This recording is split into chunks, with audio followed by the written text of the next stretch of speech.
Steve Sonberg, Steven Sonberg, and I'm the managing partner of Holland Knight. Usually full of surprises. Usually something other than what I expect it's going to be. So every day there's usually something that appears on the horizon that we have to divert and take care of, as opposed to the things that we are planning to deal with. But a typical day would include recruiting, include reviewing where we are financially, reviewing collections, dealing with partners in the office and outside the office, a lot of telephone calls, a lot of travel. So it could be any one of those things. So I started out majoring in accounting, undergraduate. I went to law school at night, worked as an accountant during the day. I initially had to work for an accounting firm, and then I moved to work at the University of Miami. So I worked in the chief accountant's office while I was going to law school.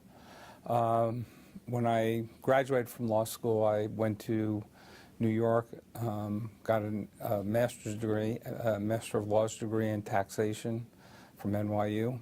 And then I came back to Miami, started working as a tax attorney. Worked as a tax attorney for a number of years and gradually started migrating my practice from tax to general corporate and M&A. And that's what I spent the bulk of my years practicing in. Joined Holland Knight in '92, so I've been here for 27 years. It's been a very nice experience.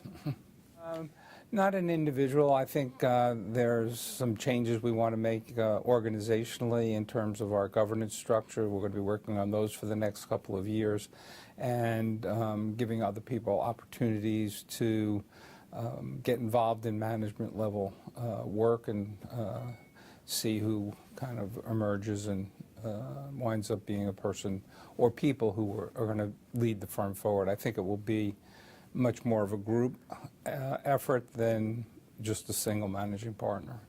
The profession today is very different. The legal industry is very different than it was 35, 40 years ago. The pressures, I think, are much greater. The pressures to perform and the sustainability of the firms. If you look at Miami as a microcosm, looking back, there were a lot of firms that were here as indigenous Miami firms 35, 40 years ago. Many of them have gone out of business, folded, just broken up. So the business aspects of it have changed significantly. Probably one of the underlying reasons is the mobility of partners to move from one firm to another firm. That's, I think, a much newer phenomena, and I think that's led to a lot of the instability in terms of law firms' sustainability. I think the demands of clients are different today than they were 35, 40 years ago. I think the pressures on a lot of the businesses are much more intense, and as a result of that, I think they're concerned about the legal costs. They're trying to manage those. We're trying to manage them as well. The development of technology, I think, is a important development, and probably the globalization of business would be, I guess, the third major trend, I guess, that I think's affected the profession. The job is pretty all-encompassing. It involves the oversight of finances, oversight of growth, being involved in difficulties when, client difficulties when they come along. I think I'm involved to some extent on all of those, but many of them I have a number of people who work with me. We have excellent staff. We have an operations center outside of Tampa in Brandon. We've got about 250 staff people there, including our CFO and a lot of other operational people, so that helps a lot. And then within the firm, I have probably 10 to 20 partners who work with me actively on all the different aspects of firm operations. I probably spend the most of my time on recruiting and dealing with clients. Locally, being in the U.S., it's almost all the U.S. We have 3 offices outside the U.S.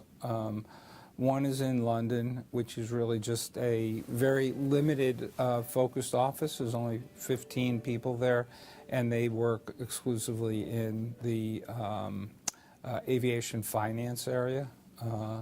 Then we have an office in Mexico City and an office in Bogotá. Our office in Miami and all of our offices to some extent have involvement in international transactions, international arbitrations and so forth. But the bulk of the focus is within the United States. 27 offices in total. So if each one was 5%, maybe Miami's 10%, 15%. We have an executive partner in each of our offices, and they have overall responsibility for most of the management issues with respect to the office. The difference for me is in Miami, I have clients that we currently represent that I represented back when I was a real lawyer and practicing. We have a lot of growth in the Miami office, so I'm involved in helping recruit and identifying people who might be interested in joining the firm. I think what we're seeing today in the industry as a whole is the opportunity to utilize technology to help deliver products to our client or services to our clients.